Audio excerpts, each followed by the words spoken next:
नमस्कार, NMF news पर आप सभी का बहुत स्वागत। मैं हूं आपके साथ अभिषेक पुंडी।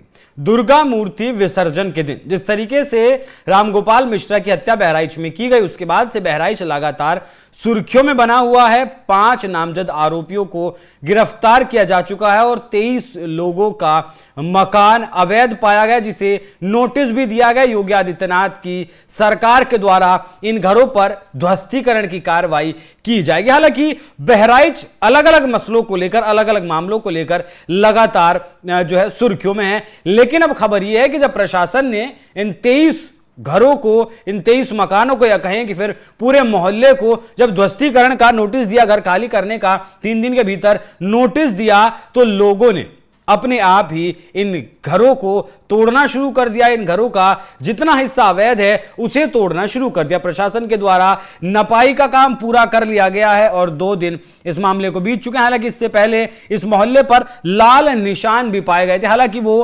प्रशासन की तरफ से लगाए गए थे, लेकिन उस समय वो लाल निशान सड़क का चौड़ीकरण होना था, उसके लिए लगाए गए थे। लेकिन अब खबर यह है कि लोग अपने ही घरों को तोड़ने लगे हैं। हालांकि बहराइच जाने से जमीयत उलेमाए हिंद के प्रतिनिधिमंडल को भी रोका गया। ये लोग वहां बातचीत करने के लिए, देखने के लिए गए थे और मामले को हाईकोर्ट भी कुछ लोग लेकर गए हैं। हाईकोर्ट के सामने ये दलील रखी कि इस मामले पर तुरंत ही रोक लगा दी जाए। इलाहाबाद हाईकोर्ट के वकील ने मानवाधिकार आयोग में केस दर्ज करवाया। उन्होंने आरोपियों के घरों पर बुलडोजर चलाने से रोक की मांग की। बता दें कि ये 23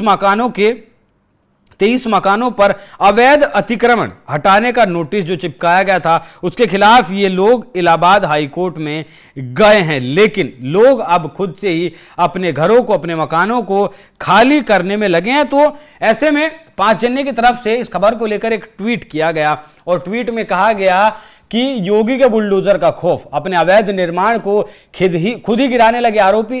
लोक निर्माण विभाग द्वारा जारी नोटिस में अवैध निर्माण को गिराने के लिए 3 दिन का समय दिया गया। बाबा के बुलडोजर का खौफ इस कदर है कि अतिक्रमण की जद में आए दुकानदार और मकान मालिक खुद ही अपने अतिक्रमण हटाने में जुट गए। नोटिस चस्पा होने के बाद अधिकतर लोग अपने अपने अवैध निर्माण को स्वयं ध्वस्त कर रहे हैं। तो ये तो थी फिलहाल तक की खबर जो प्रशासन के द्वारा, प्रशासन के तहत काम किया जा रहा है। लेकिन आपको बता दूं कि इस मामले में अब तक जो 5 आरोपी थे उन्हें पकड़ लिया गया है। 2 आरोपियों को एनकाउंटर के दौरान पकड़ा गया। परिवार से योगी आदित्यनाथ मुलाकात कर चुके हैं और कठोर से कठोर कार्रवाई का आश्वासन भी दे चुके हैं। लेकिन जिस तरीके से मामले में कार्रवाई हुई है, आरोपियों को पकड़ा गया है, परिवार उससे संतुष्ट नहीं है। माताजी का, रामगोपाल मिश्रा की माताजी का कहना है और पत्नी का यह कहना है कि जिस तरीके से, जिस निर्मम तरीके से हमारे बेटे की हत्या की गई, उसी तरीके की सजा इन आरोपियों को मिलनी चाहिए। भाई का कहना है कि बात सिर्फ 1.5 मीटर कपड़े की ही तो थी।